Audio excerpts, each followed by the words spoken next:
Басқа оқушылар кірмей ме екен? Жазып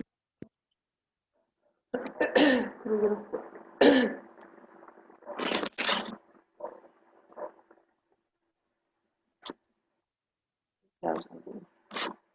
Жазып жатыр, сабаққа қатысып отырмын, тұрдым деп.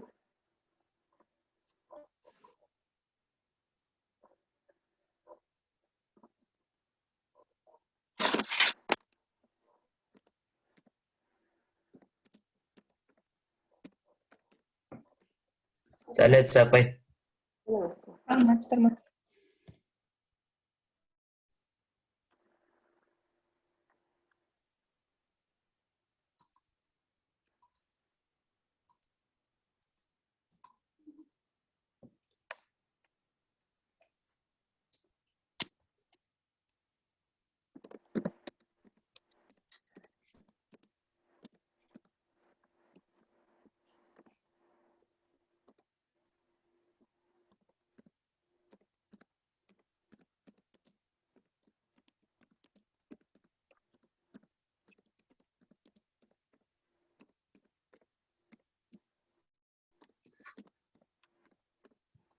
Biz оқушыны біттік, күте тұрайық.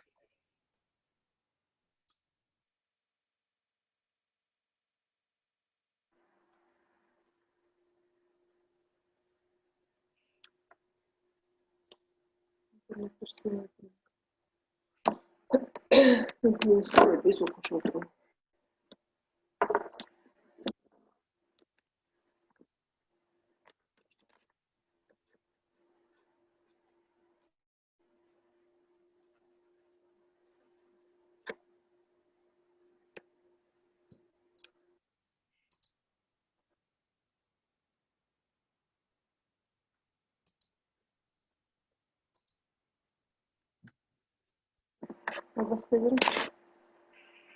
Бастай берейін ба?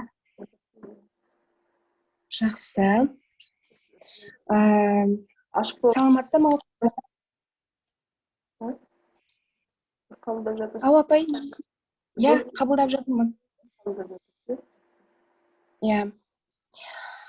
Бүгін бірінші сабақ болғандықтан сіздерде сынып сағаты. Бүгінгі күндеріңізге сәттілік тілеймін.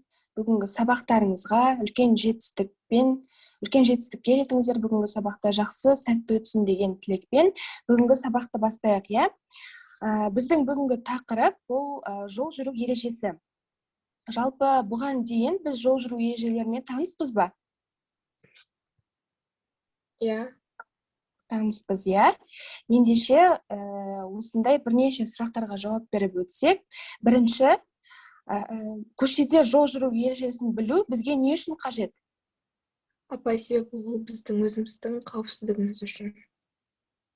Иә. Жол жүру ережесін білмесек не болып қалуы мүмкін? Қандай жағдайға тап болуымыз мүмкін? Апай, жол ережесін білмесек, апай, көптеген апаттар болуы мүмкін. Камераны қосып көрмек, иә? Мен запись жазып отырмын. Иә, түрлі апаттар болып қалуы мүмкін, иә? Адам өзінің өз өмірін сақтау үшін, иә, жол жүру ережелерін міндетті түрде білуіміз керек біздің. Екінші сұрақ, онда жиек жол дегеніміз не? Естулерің бар ма? Иә, апай, тротуар, орысша айтқанда. Иә, дұрыс. Негізгі жол жаяу жүргіншілерге арналған жол. Жаяу жүргіншілерге арналған жол. Дұрыс. Келесі сұрақ, жаяу адамға қай жермен жүруге рұқсат етілмейді? Қалай ойлайсыңдар? Апай, көліктер жүретін жолмен. Машина, мотоцикл жүретін жол бермейді. Негізгі тас жолмен, иә? Және Апай, үлкен трассаларда. Иә, үлкен трассаларда жүруге болмайды. Тағы?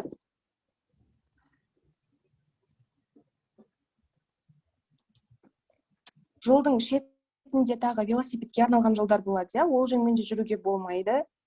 Тек қана жаяу жүргіншінің өзіне арналған жаңағы жиек жолмен жүруге ғана рұқсат бар, иә?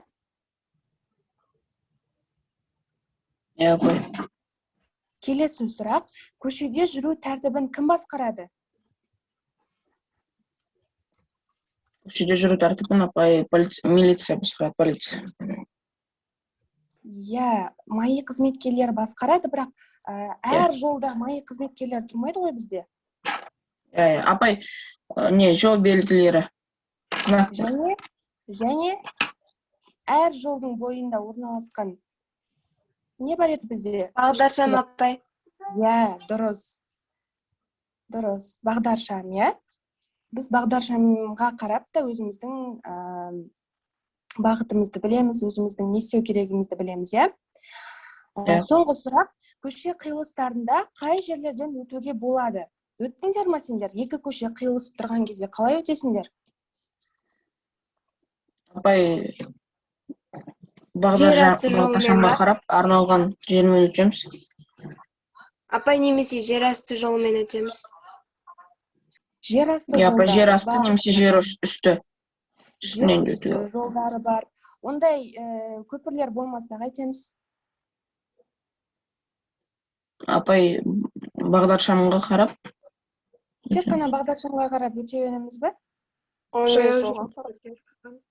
Ең алдымен жаяу жүргіншінің жолына арналған белгі тұрады бізде, иә? Иә. Сол белгінің қасына барып тұрамыз. Одан кейін бізде жолда не болады? Жаяу жүргіншілерге арналған ақ жолақтар бар, иә? Иә. Білеміз ғой? Неше түрлі ақ жолақтар бар. Сол жолмен өтеміз және міндетті түрде қарсы бағыттағы бағдаршамның жасыл түсін жанғанын күтеміз, иә? Иә. Қазір бағдаршамда тек қана көлік жүргізушілеріне емес, сонымен қатар жаяу жүргіншілерге арналған бағдаршамда бар, иә? Қызыл және жасыл түстен тұратын. Соған қарап өтеміз. Жақсы, жарайсыңдар. Ендеше біз осы жол жүру ережелеріне қатысты кішкене мәліметке тоқталып өтер болсақ, жол қозғалысы ережелері бұл көлік құралдарының жүргізушілері мен жаяу жүргіншілердің міндеттерін реттейтін ережелердің жиынтығы деп айтамыз, иә? Сондай-ақ жол қозғалысының қауіпсіздігін қамтамасыз ету мақсатында көлік құралдарына қойылатын техникалық талаптар деп айта аламыз. Ал жол белгілері бұл көлік қозғалысын реттеу және көлік жүргізуші мен жаяу жүрушіге маңайдағы жол жағдайы жөнінде ақпарат беру мақсатында көше мен жол бойына қойылатын арнайы белгілер. Осы біздің елімізде, республикада 1998 жылы жолда жүрудің жаңа ережелері қабылданған болатын. Есіңізде болсын, бұған дейін біз КСРО кезінде 1987 жылы қабылданған болатын, бірақ біз өзіміздің тәуелсіздігімізді алғаннан кейін ол ережелерді жаңарттық. Осы ережелерге сай жол белгілері мемлекеттік стандарттар негізінде анықталады. Рана апай, сұрай салайыншы, Зоя деген оқушы бар ма еді бізде? Зоя қабылдай беріңіз ол. Не ғой, завуч қой?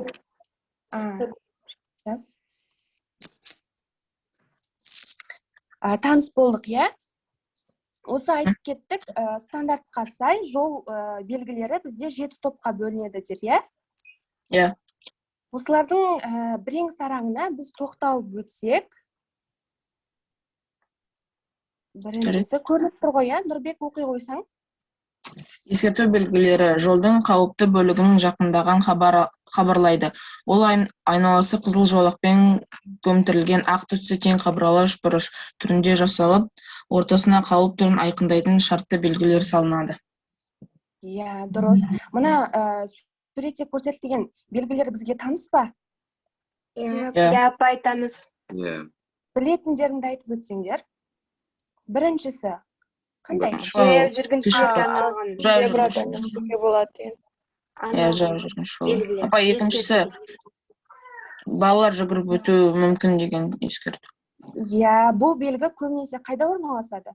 Мектептің жанында, апай, мектептің балабақшасында. Міндетті түрде орналасады, иә? Және сұрап өткенде отыр, мектептің айналасында тағы қандай белгілер бар? Жаяу жүргінші жолы бар, апай. Жаяу жүргінші жолы, иә. Көліктерге арналған қандай белгілер бар? Осы іспеттес. Көліктің Тура апай жылдамдығына арналған белгілер бар, иә? Мысалға, жылдамдықты иә. бәсеңдету мақсатында 40 деп жазылып тұрады, иә? Иә. Дұрыс. Велосипед Апай, ол айдауға велосипед болатын. жолы.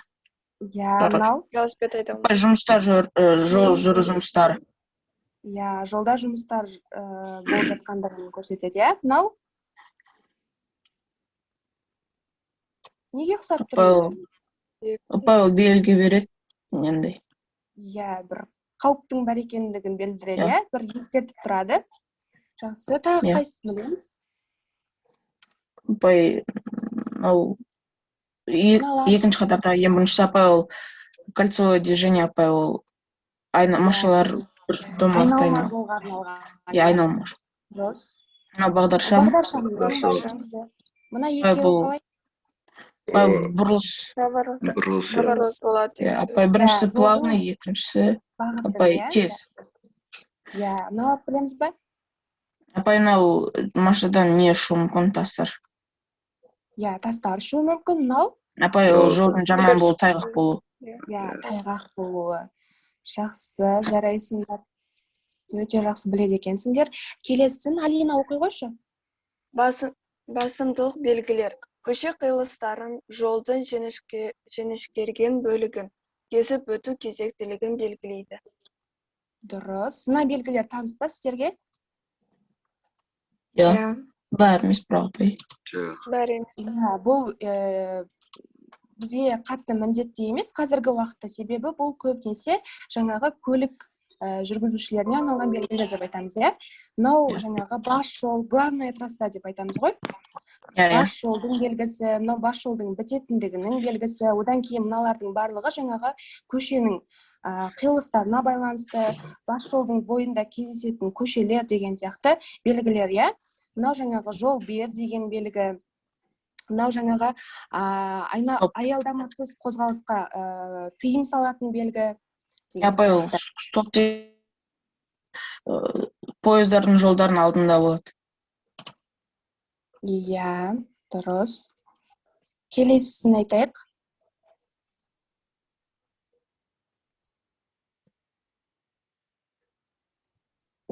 Айдана оқи қойшы.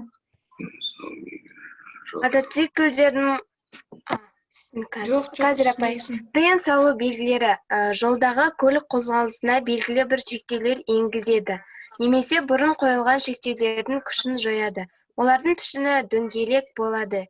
Шеті қызыл жолақпен көмкеріліп, ақ түсті ортасында тыйым салынатын шартты белгілер көрсетіледі. Иә, дұрыс. Мына белгілерді айтып өтсеңіздер. Біріншісінде мотоциклдер жүреді. Тыйым салынған белгі. Тыйым салынған бұл, қараңыздар. Егер жаңағы белгінің шеті қызылмен белгіленіп тұрса, ол тыйым салынған деген белгіні білдіреді, иә? Мысалға, дәл осындай, мысалға, велосипедтің суреті бар, бірақ көк белгі болса, ол нені білдіреді? Жүрге болады. Иә, ол велосипедке арналған жолды білдіреді, иә? Ал егер шетінде мынандай қызыл сызық болса, онда ол керісінше велосипедпен жүруге тыйым салынады деген. Айтып өтсеңіздер, басқа да белгілерді. Тракторлардың қозғалысына тыйым салынады. Иә. Мынау Кері белгі? бұрылуға тыйым салынады. Кері бұрылуға тыйым салынады. Басып озуға тыйым салынады. Мынау бізге білуге маңызды, иә? Жаяу жүргіншінің қозғалысына тыйым салынады. Иә. Мынау белгі? Аялдауға тыйым салынады. Иә. Мынау? Бұруға тыйым салынады. Бұруға тыйым салынады. Иә, дұрыс. Жақсы біледі екенсіздер, өте жақсы біледі екенсіздер жолда жүру ережелерін. Жалпы жаңа 7 түрі бар деп айтып өттік қой. Біз ескерту белгілеріне, басымдық белгілеріне және тыйым салу белгілеріне тоқталып өттік, иә? Бұдан бөлек бізде жаңағы міндеттеу белгілері деген бар. Міндеттеу белгілері деген бар бізде. Олармен таныспыз ба? Міндеттеу белгілерімен. Міндеттеу белгілері жаңағы мынандай бағытпен тұрады.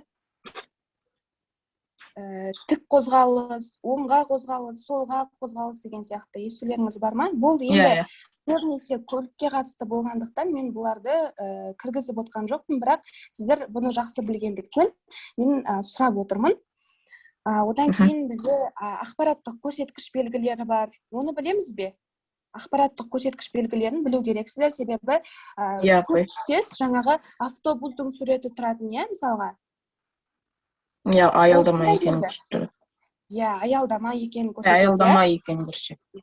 Иә. Иә, одан кейін П деген әріп тұрса, Апа, ол машина қоятын жер, парковка.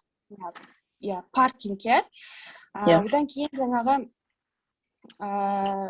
жаяу жүргіншілерге арналған жолды да көк белгімен көрсетіп тұратыны бар. Жалпы сол сияқты көптеген түрлері бар. Енді мен сіздерге бір тапсырма дайындап қойған болатынмын. Осы жол белгілеріне байланысты. Қазір оны көрсетейін сіздерге.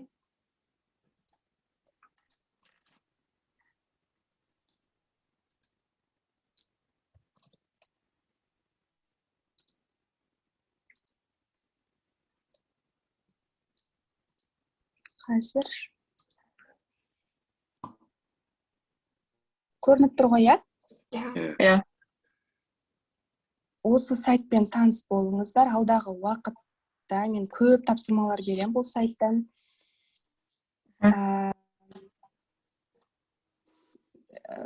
Негізі сіздерге оңай болу керек. Міне сөздерді белгілерге апарып қоюымыз керек. Мен қойып отырайын, сіздер айтып отырыңыздар.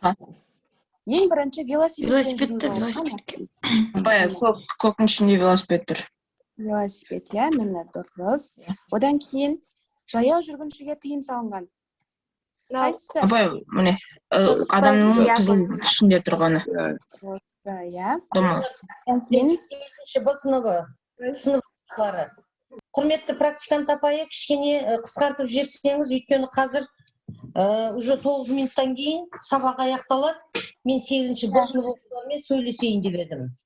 Жақсы, осы тапсырманы біте салайық, онсыз сабақ бітті. Сабағымыз тамаша жүріп жатыр. Рахмет. Рана апай, отырсыз қой, мына жерде біз бас аяғы 17 адам отырмыз, оның 3-еуі бір практикант болса, 2-еуі мұғалімбіз. Сонда ар жағында сізде 14 оқушы. Неге? Қайда балалар? 33 оқушының 19-ы жоқ. Рана апай. Сосын 8-ші Б сыныбының тәртіптері күннен масқара болып бара жатсыңдар. Не, мектепке келмейсіңдер ме, бізді көрмейсіңдер ме балалар? Бұлай болмайды. Сабаққа уақытында қатысу керек. Сынып сағаты бұл сендердің